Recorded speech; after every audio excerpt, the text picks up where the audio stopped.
Before a girl ever gets her first period, she already knows what it will cost her. She knows it's something to hide, something not to talk about, something that will make her visible, but in the wrong way. That lesson doesn't come from biology. It comes from power.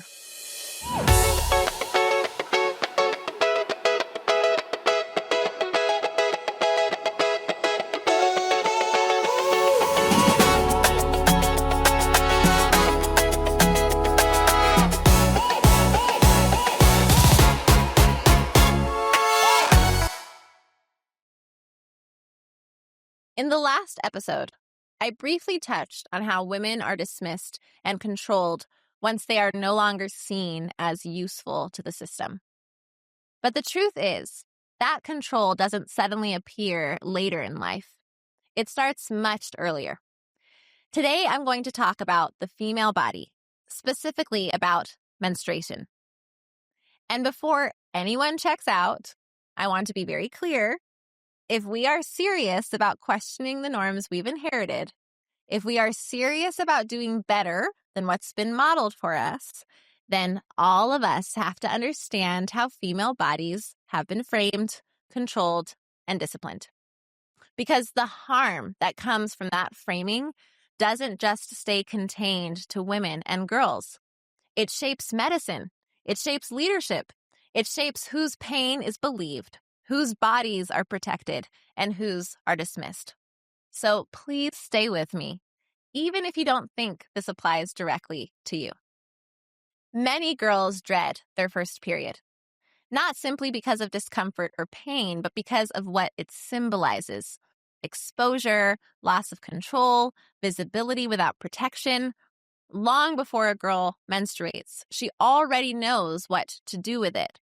Hide it. Don't name it. Don't let anyone see the evidence. This is not accidental. It's training.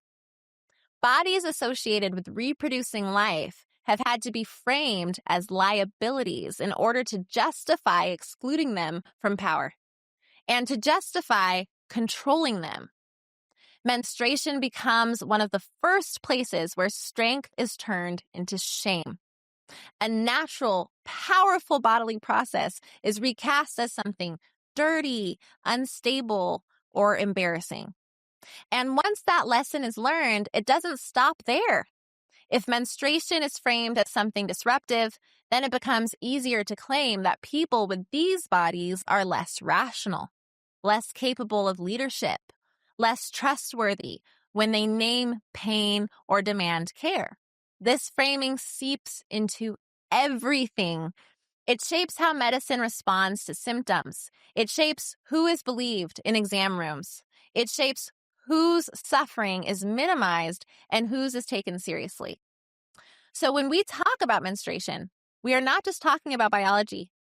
We are talking about how a society decides whose bodies can be trusted, who is allowed authority over their own body, and who is taught to doubt themselves instead. Understanding this matters for everyone, because when a society learns to dismiss certain bodies early on, that dismissal becomes policy, it becomes practice, it becomes normalized harm. In the next episode, we'll look at how this framing moves beyond stigma and into access, how class, control, and coercion determine who is protected and who is put at risk when it comes to managing their own bodies. For now, I'll leave you with this. What were you taught, directly or indirectly, about bodies that can create life? And how has that shaped what you're willing to accept as normal? If this episode resonated, share it with someone who's willing to stay in the discomfort with you. And I'll see you in the next one.